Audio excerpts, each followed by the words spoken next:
Howdy pards, Mr. Holster here, back with the top 5 45 handguns every gun enthusiast should have with his collection. I'm going to start at the very top, the number 1, and go in reverse, and there's a reason for that, which you'll see at the end.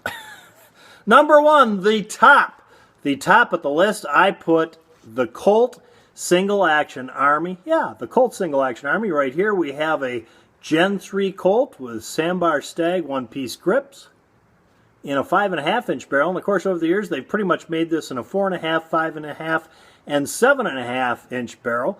The 7.5, of course, being the original barrel adopted by the U.S. Army back in 1873.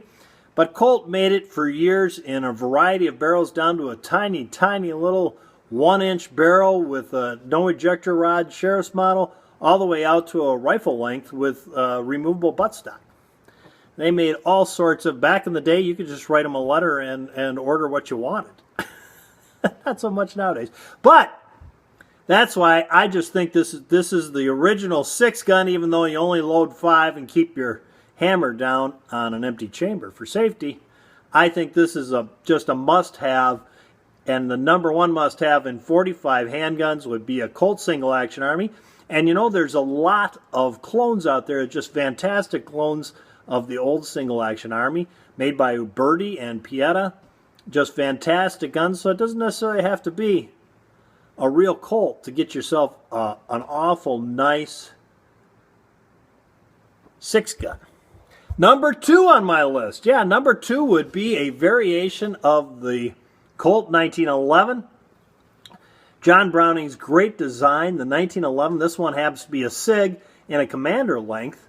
But of course you can get these nowadays in full-length 5-inch barrels, which I think is the best. That's what operates the best. And the extra barrel length, why would you not want that? Well, in this case I fell in love with this carry gun. But it's not really my usual thing because I like the longer 5-inch barrel. But it also is available in the officer's model and even shorter models than that. And of course, the smaller the barrel length, the less reliability you have in that gun, because it's a little hard to make it function because it was designed to be a 5-inch barrel. But I'm not going to go off into that. This is not a video just about the 1911. And of course, this one has an 8-round magazine, as most of the 1911s do nowadays. But as you go down in size, you get smaller magazines. You got the 7-round magazine, which is the old standard, and the 6-round on the officers. So that would be my number 2 pick. Even better than that would be get yourself an original Colt. Yeah, one of the World War I or World War II vintage, or even a clone. There's a lot of nice clones, which, you know, they're clones of 1911 A1s, not really World War II, World War I vintage, but kind of a military issue clone. A lot of nice, inexpensive ones. Rock Island Armory actually makes a nice, if all you want is a range gun, they make a nice kind of service issue clone. That would be nice to have, the full-length 5-inch barrel in an original Colt 1911. But I say any 1911 in your collection counts. That would be my number 2 pick. Number 3 pick would be the SIG Sauer. I just love this gun. P220. This one happens to be an old West German. Has a 7-round magazine. The current ones are 8-round magazine.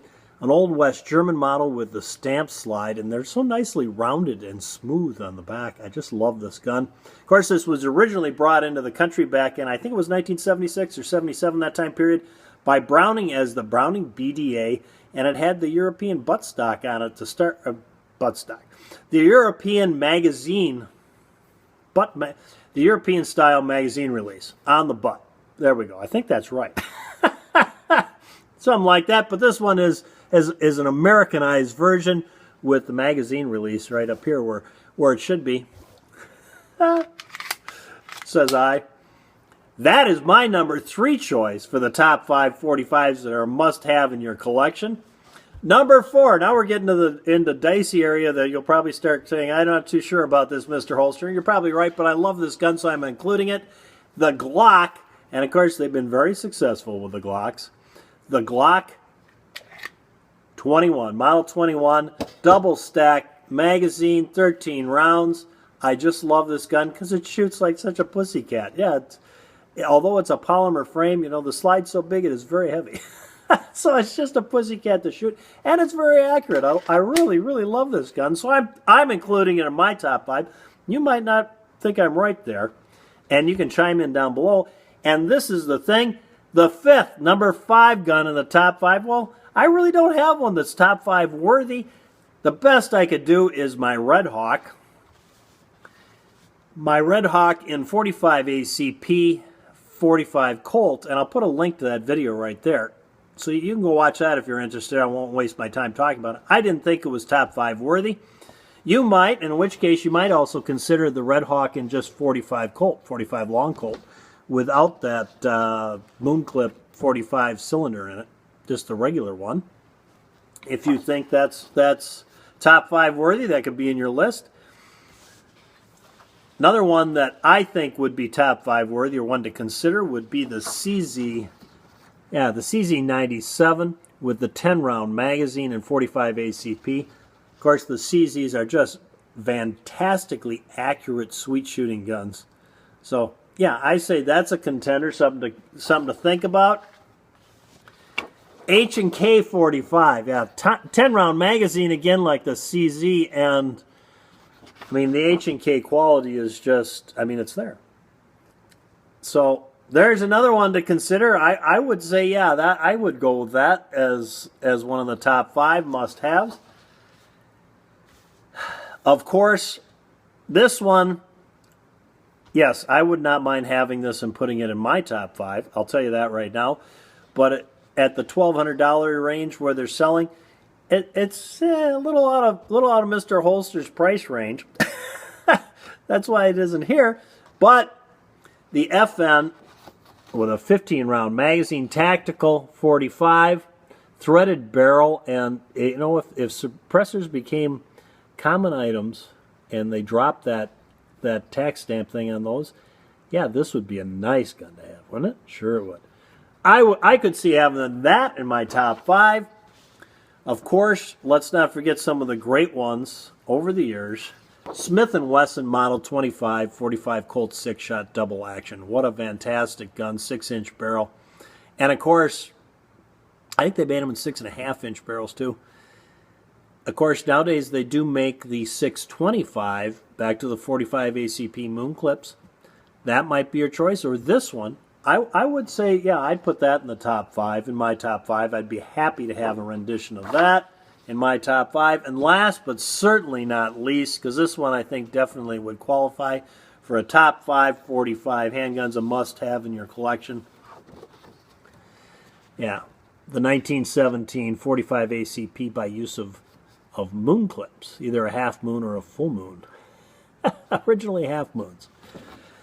Definitely, and of course this one is a Smith & Wesson.